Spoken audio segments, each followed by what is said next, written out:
किसी से भी यदि बात करते हैं हम साधारण लोगों से, अब हर व्यक्ति जॉब मिल गई है और उसको वेतन मिलने लगा, इसका मतलब ये अर्थशास्त्री नहीं है। उसने अपने विषय में वो पारंगत हो सकता है, वो बहुत बड़ा डॉक्टर हो सकता है, वकील हो सकता है, इंजीनियर हो सकता है, कुछ भी हो सकता है, अपने क्षेत्र में वो माहिर है, लेकिन कोई जरूरी नहीं कि आर्थिक रूप से उसको सारी जानकारियां हों। तो ऐसी स्थितियों में जब भी कभी उनसे बात होती है, बात करते हैं हम लोग, तो कहते हैं कि एक SIP मैंने ऐसी कराई, तो वो एक तुरंत ज्ञान देने लगते हैं या बोलने लगते हैं कि अरे इसमें मार्केट में ऐसा पैसा लगाने से कोई मतलब नहीं होता है, डाउन हो जाती है। अभी तुमने देखा कि कितना मार्केट कितनी गिरी हुई थी, नीचे थी, तो ऐसी स्थितियों में हमने इतना जमा किया। तो इस प्रकार की कंडीशन होती है। तो ये जोखिम है इसमें। हम पैसा बैंक में रख रहे हैं, जमा करते चले जा रहे हैं, पोस्ट ऑफिस में अपना पैसा जमा कर रहे हैं, या हम इसमें म्यूचुअल फंड के द्वारा अपना निवेश कर रहे हैं। तो ऐसी स्थितियों में क्या ये जोखिम भरा है कि नहीं जोखिम भरा है, इसके विषय में थोड़ा सा आप बताएं। जोखिम आप हर व्यक्ति के अपने अपने दिमाग में है, ठीक है। जोखिम हर चीज में है। जिस चीज को आप जोखिम नहीं मानते हो वहां भी जोखिम है, लेकिन जोखिम अपने दिमाग का है।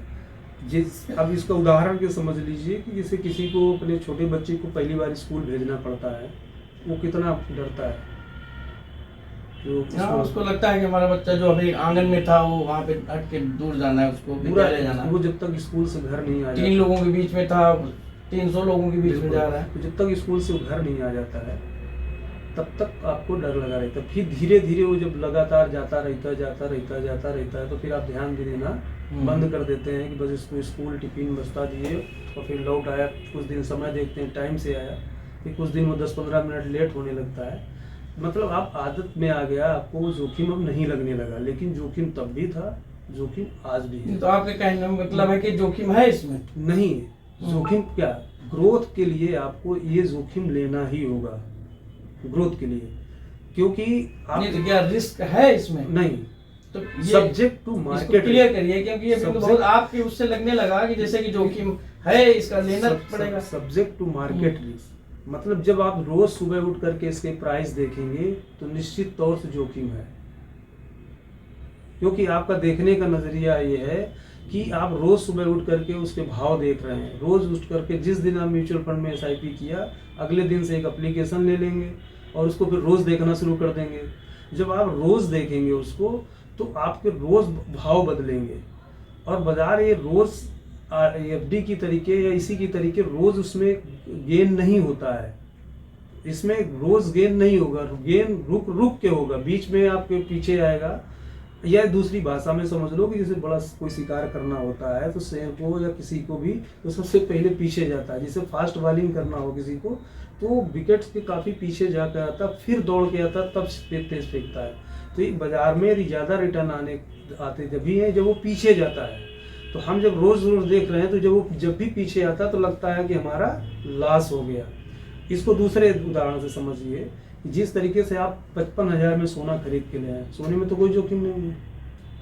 अभी कोरोना काल में सोना 57,000 चला गया था, लेकिन सोना घट करके आ गया 42-44 हजार तक आ गया।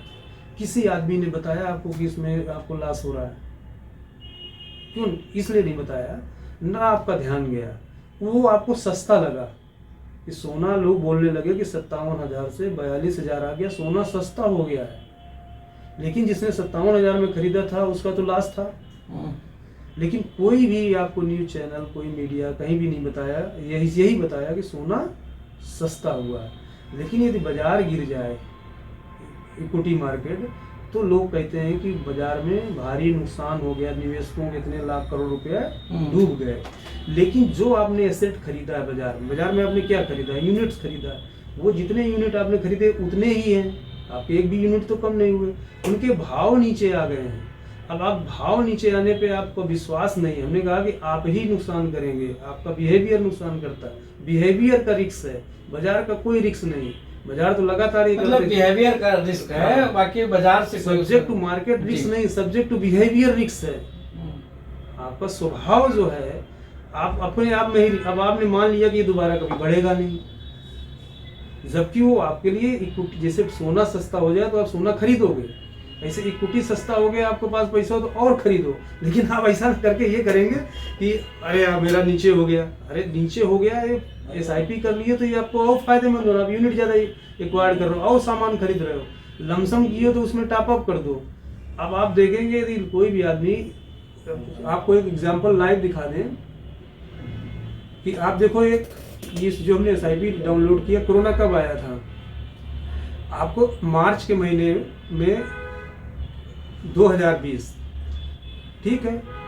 तो 2020 में कोरोना जो आया, उस समय आपका अप्रैल तक बाजार बड़ी नीचे रही, तो 10,000 रुपये किसी ने लगाया हो, ठीक है, तो आज उसकी वैल्यू जानते हो कितनी है? कितनी? उस 10,000 की वैल्यू इस समय 30,000 हो गई है। लेकिन जब कोरोना आया था तो रो रहे थे लोग, बाजार गिर गया नीचे। तो नीचे लेवल पे जिसने खरीदा है, SIP यही काम करती है। यदि SIP आपने कर दिया है तो कोई रिस्क नहीं है, आपका बिहेवियर आपका रिस्क है। आपको इसीलिए आप किसी से जब भी इस तरीके की इन्वेस्टमेंट करें, किसी के साथ रह के इन्वेस्टमेंट करें, और इस तरीके की कभी भी दिक्कत आए तो अपने एडवाइजर से या बात करें। लोग सुबह उठ करके जो भी NAV रुपए देखते हैं, उसमें मैक्सिमम लोग कोई पैसा नहीं बनाते हैं। सुबह डेली यदि बाजार को ट्रैक कर रहे हैं आप, नहीं तो उसको इस विषय में जानकारी होनी चाहिए। बाजार देखना कोई गुनाह तो नहीं है, गलत तो नहीं है। बिल्कुल। यदि वो जिज्ञास प्राणी है तो वो मार्केट देखेगा ही देखेगा।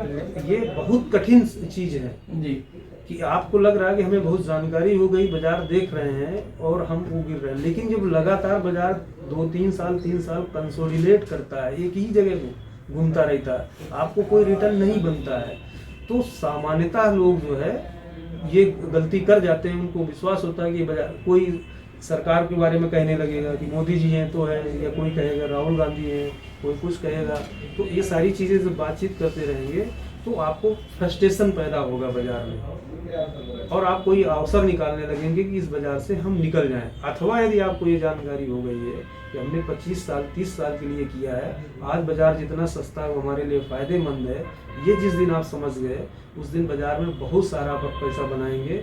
और सारी जितनी फाइनेंशियल गोल है, रिटायरमेंट, बच्चों की शादी, स्कूल, गाड़ी, सब चीज़, ये पूरा ये ऐसा समुद्र है जो पूरे देश का प्यास बुझा सकता है। लेकिन हमारे साथ दिक्कत यही है कि हम अपने मनोविज्ञान पे या अपने मनोभाव पे, दूसरा इसमें सबसे बड़ा रिस्क है, वो उसके दोस्त हैं निवेशक के।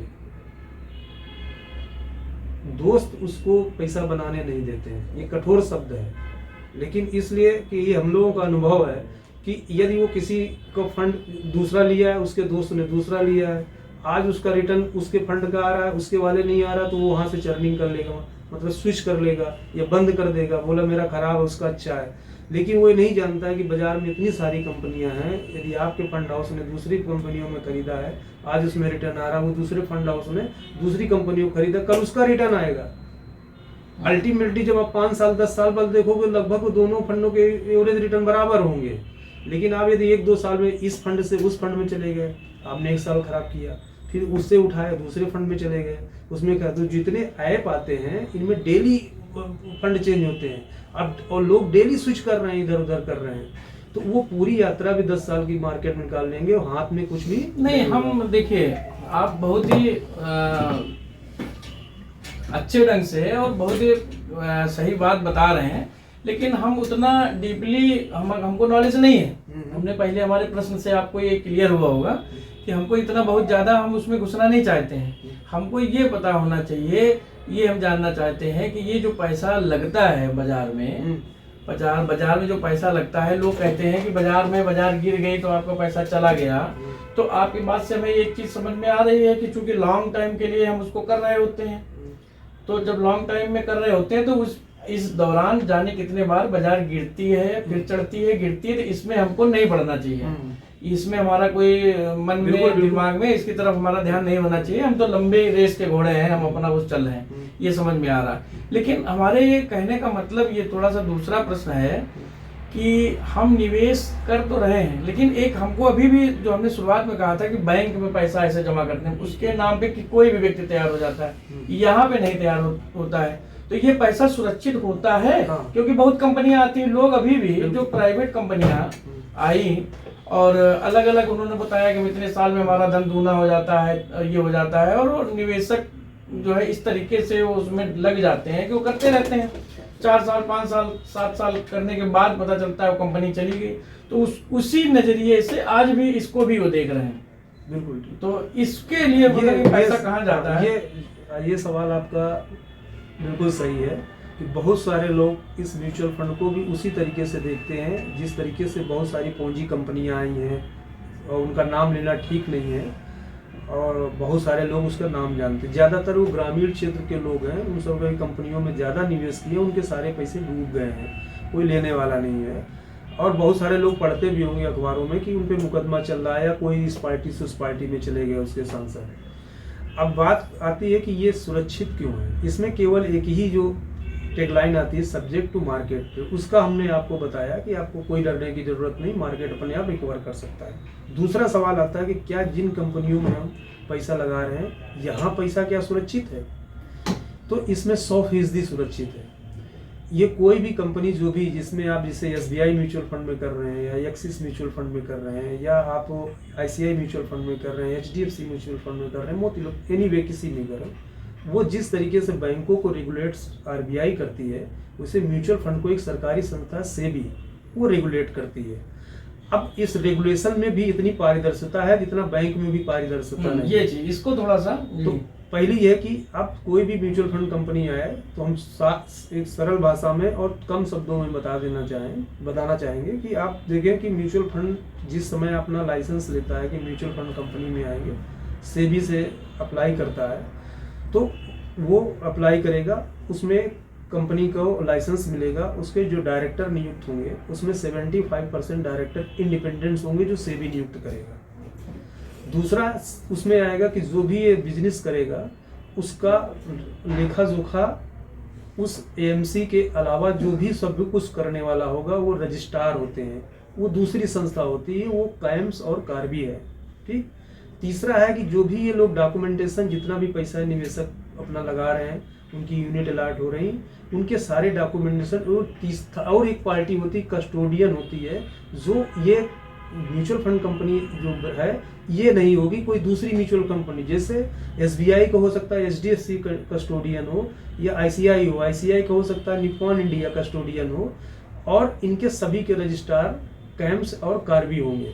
तो किसी भी निवेशक का पैसा AMC पे के पास, AMC का मतलब जो म्यूचुअल फंड कंपनी है, उनके पास नहीं होता है। उनका केवल एकमात्र काम होता है कि जो ऑब्जेक्टिव है उस फंड का, उसी के हिसाब से उसका इन्वेस्टमेंट कर दें, और रजिस्ट्रार उनकी सारी यूनिट उसके पैन में दे देता है। तो यदि कल कोई म्यूचुअल फंड कंपनी अपना बिजनेस नहीं करना चाहे तो आपका पैसा 1 रुपया लेके वो अपने साथ नहीं जाती है। आपको समय दिया जाता है कि आप 1 महीने के अंदर पैसा विड्रॉल कर, नहीं भी करते हो तो दूसरी कंपनी जो रजिस्टर्ड है उसको SEBI वो बिजनेस दे देती है। उदाहरण के तौर पे मॉर्गन स्टैनली भारत में म्यूचुअल फंड कंपनी थी, जिसने अपना बिजनेस छोड़ा, उसका सारा बिजनेस HDFC को दे दिया गया। किसी भी आदमी के पास मॉर्गन स्टैनली के आज भी कोई यूनिट पड़े हों, वो HDFC में चला जाए, सारे पैसे उसको आज के भाव के हिसाब से मिल जाएंगे। अच्छा। दूसरी चीज़ है कि जैसे अभी और लेटेस्ट एग्जांपल अभी सोच लो कि L&T म्यूचुअल फंड कंपनी ने अपना सारा बिजनेस बेच दिया, वो HSBC के पास चला गया। किसी भी निवेशक का 1 रुपया L&T लेके अपने साथ नहीं गया, वो HSBC के पास है, जिसके जो आज भी कंटिन्यू कर रहे हैं वो HSBC इसको मैनेज कर रही है। नहीं करना चाहें तो वो आपको अपना रिडम्पशन फॉर्म भर दें, उनके अकाउंट में पैसा आ जाएगा। तीसरी बड़ी सुरक्षा इसमें है कि इसमें कोई भी कैश लेन देन नहीं होता, कोई एडवाइजर कैश नहीं ले जा सकता, ना कोई एडवाइजर आपको कैश ला के दे सकता है। आपके सीधे बैंक से पैसा कटता है और सीधे बैंक में पैसा आता है, और इसमें कोई भी कटौती आपकी नहीं होती है। एक्ट पर रूल जो होता है उसके अलावा कोई भी 1 रुपया नहीं काट सकता है। तो जी, बहुत बढ़िया। मतलब कुल मिला के कहने का मतलब ये है कि ये बैंक के ही सिस्टम से आधार पे उसमें चलती है, और इसमें कोई भी जोखिम नज़र नहीं आता है।